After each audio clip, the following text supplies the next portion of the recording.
Social మీడియాలో ఒక observation, ఎంతమంది చూసారో ఎంతమంది చూడలేదు తెలియదు, కానీ కొన్ని క్యాంపెయిన్స్ నడుస్తున్నట్టుంది. ఎవరు ఎవరు ఎవరు హీరో, ఎవరు మెయిన్ హీరో అని చెప్పి. రోహిత్ గారు లేదు, మనోజు లేకపోతే శ్రీనివాస్ గారి మధ్యలో. అంటే నాకైతే ఇప్పుడు రాలేదండి అలాంటిది. సినిమాలో ఈయన హైలైట్, ఈయన మెయిన్ హీరో, ఆయన మెయిన్ హీరో అంటే ముగ్గురు క్యారెక్టర్లు పోటాపోటీగా ఉంటాయి. ముగ్గురు హీరోలది పోటాపోటీగా ఉంటాయి, 3 క్యారెక్టర్స్ది. రేపు సినిమా చూసిన తర్వాత ఆబ్వియస్లీ ఎవరు ఏంటని జనాలకు అర్థమైపోతుంది కదండి. అవునవును. సో ఆ లాస్ట్ టీజర్లో లాస్ట్ షాట్ ఉంది ఏంటది, కాంతారా ఇన్స్పైర్డ్? లేదండి, కథల్లోనే ఉంది సార్. అది కథలోనే రొటెడ్గా మనకు ఉంది. అది కథలోనే అది కావాలన్నమాట. చిన్నప్పుడు మనకి చైల్డ్ ఎపిసోడ్ నుంచి కూడా ఉంటుంది అనమాట. అది పెట్టుకొని చేసింది అది. సో ఏంటంటే అది దాన్ని ఎంత కేర్ తీసుకున్నారంటే అలా అటువంటి పర్ఫార్మెన్స్ ఏంటంటే చాలా జాగ్రత్తగా చేయాలి. చేస్తే చాలా బాగా చేసాడు అనుకుంటారు, లేకపోతే ట్రోల్ అయిపోతారు. అసలు అది ఎలా హ్యాండిల్ చేశారు? అంటే సాయి గారు కొంచెం దాన్ని కసిగా తీసుకొని చేశారు. అంటే సాయి గారు కూడా మేజర్గా performer, he's more of action performer. ఆయన జనరల్గా ఇప్పుడు దాకా ఆ లైన్లో టచ్ చేయలేదు. సో ఎలా హ్యాండిల్ చేశారు? అదేనంటే అది వచ్చేసరికి కాంతారా అని, లేదా కనుక తర్వాత గెటప్లో వస్తే మనకు పుష్ప కనుక రెజల్మెంట్స్ అనిపిస్తాయి, జనాలకు అనిపించవచ్చు. కదా మనకు కథలో రొటేట్ కదా ఉంది కాబట్టి మనం చేయాల్సి వచ్చింది. ఆ రెండు ఎక్కడ రెజల్మెంట్స్ లేకుండా చేసామండి సినిమాలో. కథలో ఏదండి లేకుండా చేశారు ముందు కథలో. అంటే ముందు మేము కథ అనుకుంటే మేము స్టార్ట్ చేసే టైంకి మాకు పుష్పాలో ఉన్న జాతర ఎపిసోడ్ వస్తాను మనకు తెలియదు. కాంతారా కూడా మనం చూసాం కాబట్టి మనకు తెలుసు అంతే. అవును. అంటే అది ఎక్కడా రాకుండా రెజల్మెంట్స్ లేకుండా చేసాం. మన కథకి అయితే ఏమైతే కావాలో అంతవరకు రెజల్మెంట్స్ లేకుండా చేసాము. మోరెవర్ ఏంటంటే ఇప్పటివరకు సాయి గారు యాక్షన్ పర్ఫార్మర్గా అందరిని అలరించారు. కానీ ఈ సినిమాలో ఆయన నెక్స్ట్ లెవెల్ పర్ఫార్మెన్స్, ఆయన ఎమోషన్ కానీ ఎంత బాగా చేస్తారని సినిమాలో చూస్తారు. ఓకే, కంపారిజన్స్ రాకుండా ఉంటాయంటారా కాంతారాకి ఆ పర్టికులర్ ఎపిసోడ్కి? రాదండి రాదు.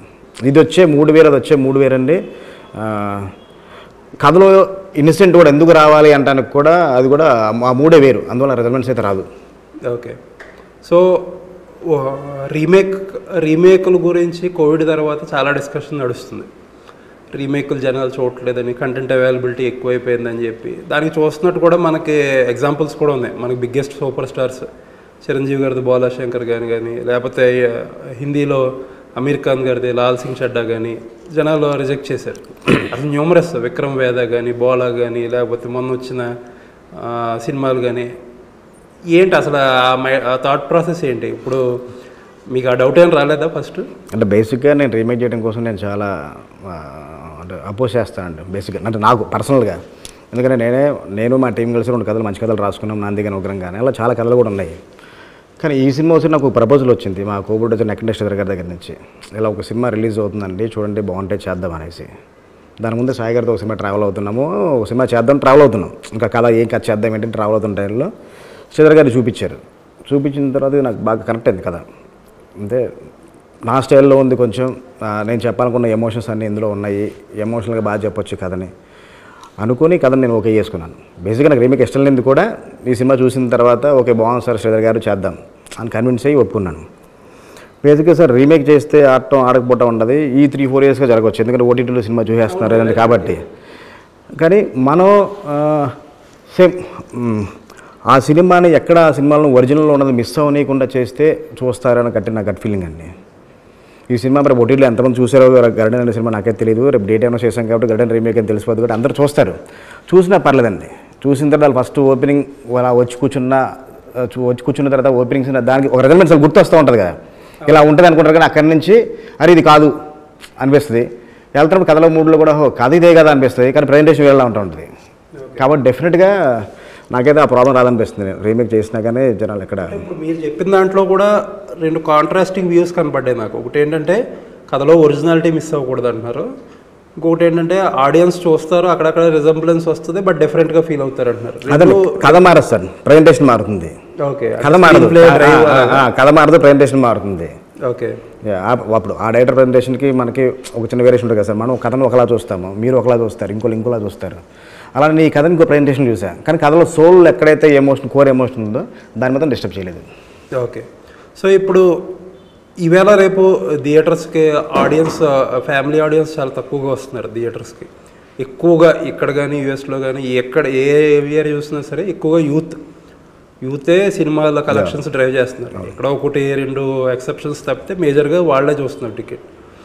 వీళ్ళందరికీ ఏంటంటే ఓటీటీలో కంటెంట్ ఎక్కువైపోయింది.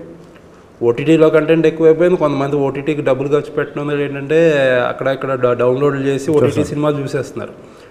ఆ అవైలబిలిటీయే కదా ప్రాబ్లం. అసలు సినిమా బాగుంది బాగాలేదు, కథ బాగుంది బాగాలేదు అనేది అసలు డౌటే లేదు. ఫర్ ఎగ్జాంపుల్ విక్రమ్ వేద చూసుకుందాం, ఇక్కడ అద్భుతమైన కదా, అద్భుతమైన ఇద్దరు యాక్టర్స్ని పెట్టి హిందీలో చేశారు. ఎవ్రీథింగ్ ఈజ్ రైట్, బట్ ఏంటంటే అవైలబిలిటీ చాలా చాలా వరకు చూసేసింది కదా, ఇదే కదా ప్రాబ్లమ్స్. ఏదైనా చేయగలరు అంటే మిగతా సినిమాలు మీరు అన్నీ చెప్పిన ఎగ్జాంపుల్స్ చెబుతానండి. అది ఒరిజినల్ వచ్చిన తర్వాత రీమేక్కి చాలా ఇయర్స్ చేసినాయి అవి. ఓకే, ఒరిజినల్ వచ్చిన తర్వాత చాలా ఇయర్స్ చేసినాయి. అప్పుడు అదే బెటర్ ఏమో కదా, అంటే చాలా ఇయర్స్కి కొంచెం అదే అంటే టీవీలో కూడా వచ్చేసి డబ్బింగ్ అయిపోయి టీవీలో కూడా ఎక్కువ సార్లు చూసినవి ఉంటాయి కదా సార్, ఎక్కువ ఎలిమెంట్స్ ఎక్కువ గుర్తుంటాయి కదా ఇవి. అంటే కొంచెం తక్కువ చూసారని ఎజంప్షన్ మీరు. తక్కువ చూసినా కానీ డెఫినెట్గా మార్నింగ్ షోకి మనం చేసే ప్రమోషన్తో వస్తారు. సినిమా రీమేక్ అనేది పక్కన పెట్టినా కానీ మన ట్రైలర్, మన టీజర్స్, మన సాంగ్స్ ఎంతవరకు మనకు ఆడియన్స్ నచ్చేలా చేస్తే డెఫినెట్గా థియేటర్కి వస్తారు. థియేటర్కి వచ్చిన తర్వాత మన సినిమా వాళ్ళని హుక్ చేయగలిగితే కనుక సినిమా చూస్తారు. అది రీమేక్ అవ్వచ్చు, కొత్త కథ అవ్వచ్చు, ఏదైనా అవ్వచ్చు.